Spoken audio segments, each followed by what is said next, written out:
ഇന്നലെ മന്ത്രി ശിവൻകുട്ടി പറഞ്ഞു ശബരിനാഥനല്ല VD സതീശൻ വന്ന് മത്സരിച്ചാലും UDF ജയിക്കൂല. ഞാൻ ആ പാവത്തിനോട് മറുപടി പറയില്ല. കാരണം ആ AYFകാർ പറഞ്ഞ തെറി കേട്ടിട്ട് പുള്ളിയുടെ ബോധം പോയിരിക്കുക. AYFകാർ ASFകാരും തങ്കിക്കുട്ടിന്നും ഘടകശീല ചെറുപ്പക്കാർ പറഞ്ഞ തെറി കേട്ട് ബോധം പോയിരിക്കുക. അതുകൊണ്ട് വല്ലതും പറഞ്ഞ ഞാനായിട്ടൊന്നും പറയും. ഞാനായിട്ടൊന്നും പറഞ്ഞൊരു ഡാമേജും പറ്റൂ. അതുകൊണ്ട് താങ്ങാൻ പറ്റില്ല. ഞാൻ വല്ലതും പറഞ്ഞ എന്റെ PM3യിൽ ഒപ്പിട്ട് പിണറായി വിജയന് മന്ത്രിസഭ അറിഞ്ഞില്ല, ഇടതു മുന്നണി അറിഞ്ഞില്ല, CPMന്റെ ഇവിടുത്തെ സെക്രട്ടേറിയറ്റ് അറിഞ്ഞില്ല, അവിടുത്തെ പോളിംഗ് ബ്യൂറോ അതും അറിഞ്ഞില്ല. ഒരു കുഞ്ഞു അറിയാതെ കഴിഞ്ഞ മാസം 9-ാം തീയതി പോയി അമിത്ഷായെ വീട്ടിൽ പോയി കണ്ട് 10-ാം തീയതി നരേന്ദ്രമോദിയെ കണ്ട് നേരെ 16-ാം തീയതി പോയി ഒപ്പിട്ടു.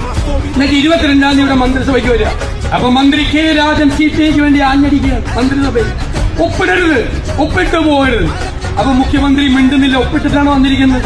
ഇത്രയും കാപട്യം സ്വന്തം മന്ത്രിസഭയിലെ 20 മന്ത്രിമാരോട് സത്യം തുറന്നു പറയാത്ത നിങ്ങളുടെ കാപട്യം ഉണ്ടല്ലോ മിസ്റ്റർ പിണറായി വിജയൻ. അതൊക്കെ കേരളത്തിലെ ജനങ്ങൾക്കറിയാം. എല്ലാവരോടും കടക്കൂ പുറത്ത് എന്ന് ആവർത്തിച്ചു പറഞ്ഞുകൊണ്ടിരിക്കുന്ന പിണറായി വിജയനോട് കേരളത്തിലെ ജനങ്ങൾ ഒരുമിച്ച് പറയാൻ പോവുകയാണ് കടക്കൂ പുറത്ത്. അതാണ് ഇനി വരാൻ പോകുന്ന തെരഞ്ഞെടുപ്പ്.